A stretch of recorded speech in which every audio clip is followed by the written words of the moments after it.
Hello, welcome back to the channel. My name's Chris, and in today's video I'm going to be unboxing a cinema camera and all the accessories needed to rig it out. Now, why have I gone and bought a cinema camera when I'm an astronomy channel? Basically, it's because it's going to make my filming in low light a lot easier, and I should even be able to see colours in the dark rather than be all grainy and hardly see what I'm doing. It's quite a big investment, but I've been making videos for 4 years now, and I've developed quite an interest in cinematography as well, and I want to try and get more into kind of the storytelling side of videos and make them a bit more in depth. And I think this would be a good investment, as I'm also making videos for work as well. It's not on a whim by any means. I've been researching this quite considerably over 2 years now. I've not opened any of this yet, apart from just having a quick peek inside the package for the camera.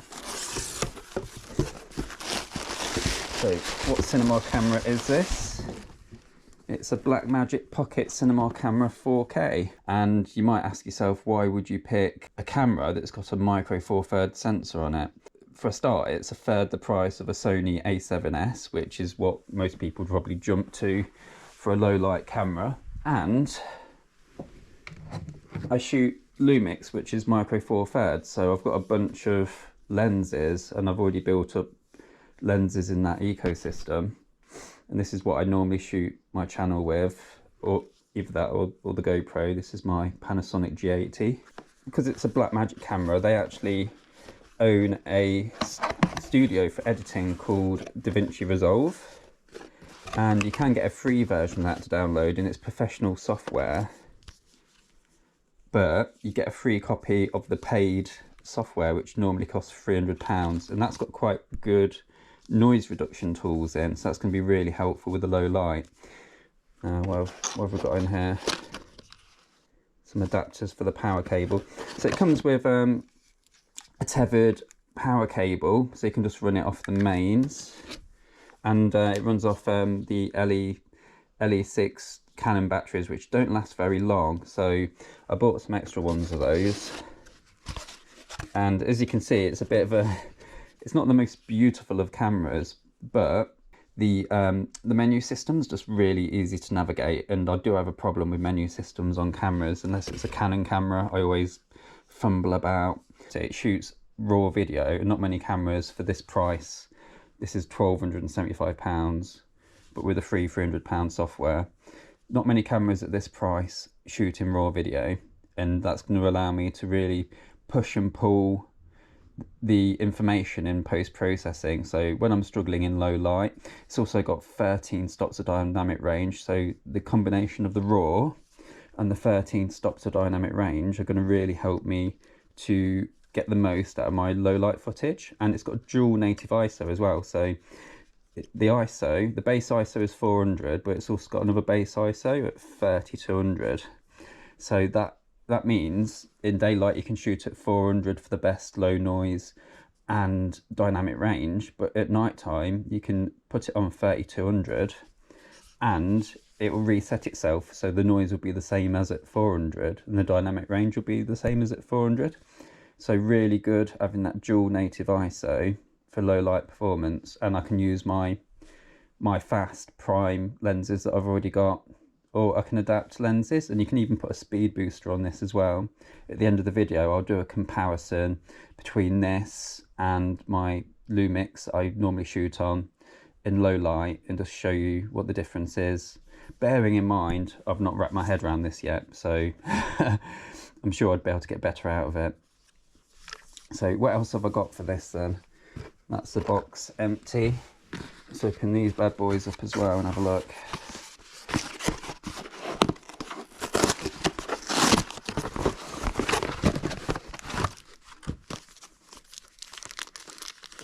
I'm not going to lie, I was really nervous about spending all this money, but I keep coming back to this camera every few months, researching. So you only live once.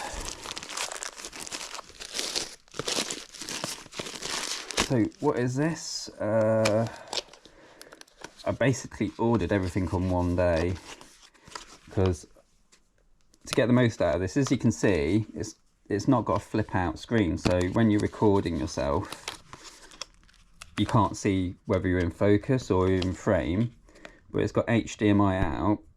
So I've picked up a very, try and get my screen back, okay.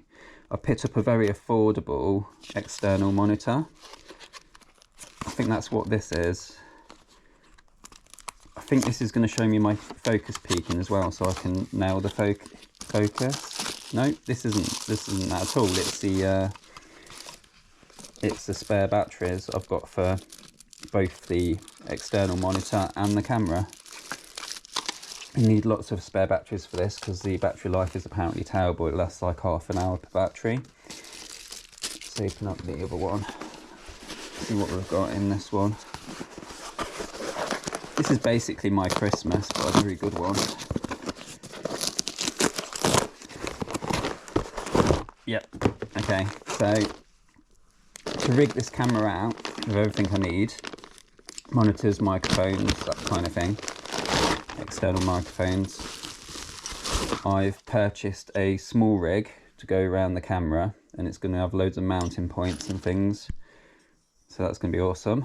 Some nuts and bolts in there. Small rig seems to be a popular brand for this camera. Just got it from Amazon. And finally, what's in this one?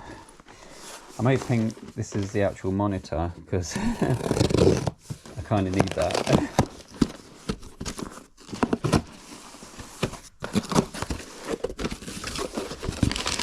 Yes. Oh, good. Yep. So here we are. I've got a field weld 6-inch field monitor, and that's going to allow me to see like the focus peaking as well, to nail my focus, so I can have the camera pointed towards myself and see what's going on the screen. And that will sit on top of the cage with the mounting bits I've bought for it. Oh yeah, it's a kind of an anti-glare thing that goes around the screen.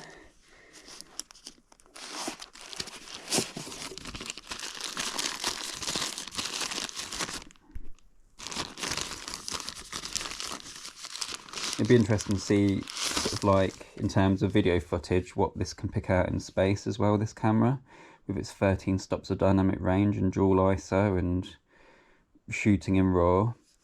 So yeah, it's got a bracket somewhere that attaches from there on an arm and goes to the camera.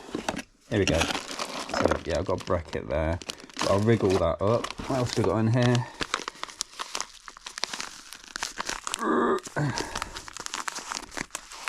Ooh, crikey.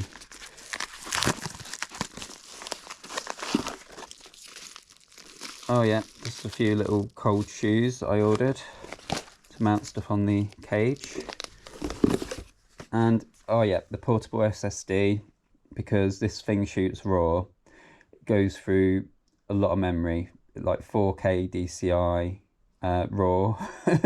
So you need more than just a basic SD card to get the most out of this camera.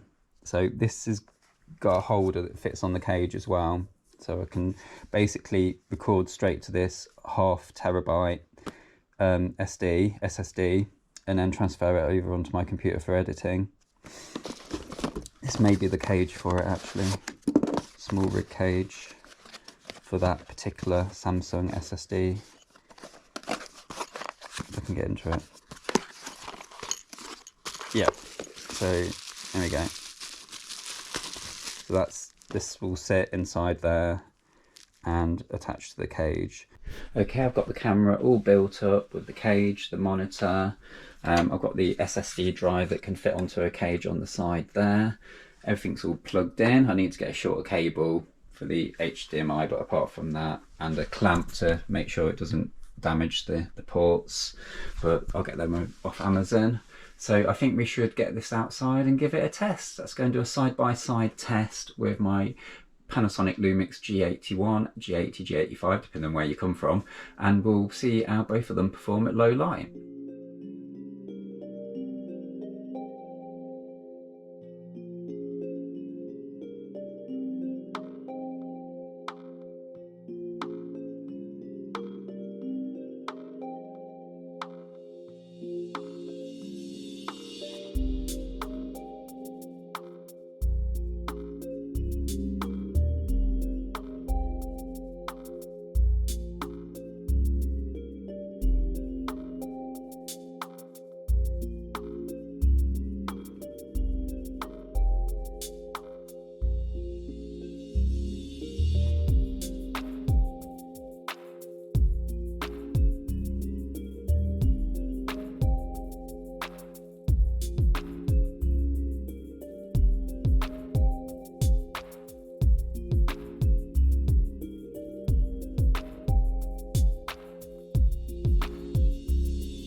Okay, so as it turns out, I didn't unleash the full power of the Pocket 4K there because I initially tried to record in RAW, but I can't upload those files into my current software Movavi. I need to wait until I've cleared out my computer and installed the DaVinci Resolve, and hopefully that will run the B-RAW then.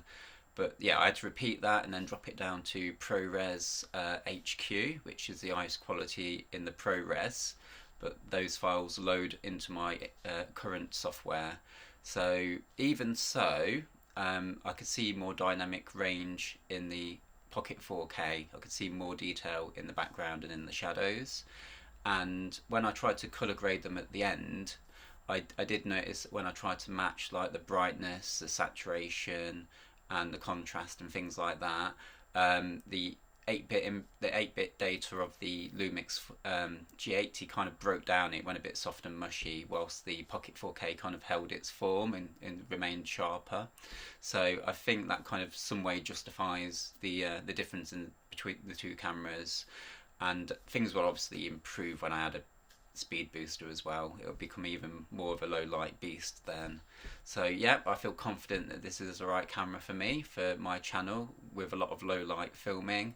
And yeah, I hope that was kind of interesting, even though it's not quite my typical content, although it is obviously cameras still. It'd be interesting to see what sort of like space looks like for this camera filmed as well, like how well it shows up stars and things with a fast prime lens. And yeah, and I might point it at the core of Orion and see if we can pick that up, who knows. But thank you if you made it this far through the video, and special thank you to my patrons and channel members Dan the Man and the Four Grapples. And please think about subscribing, hitting that like button and the bell notification, all that good stuff, and hopefully I'll see you in the next video.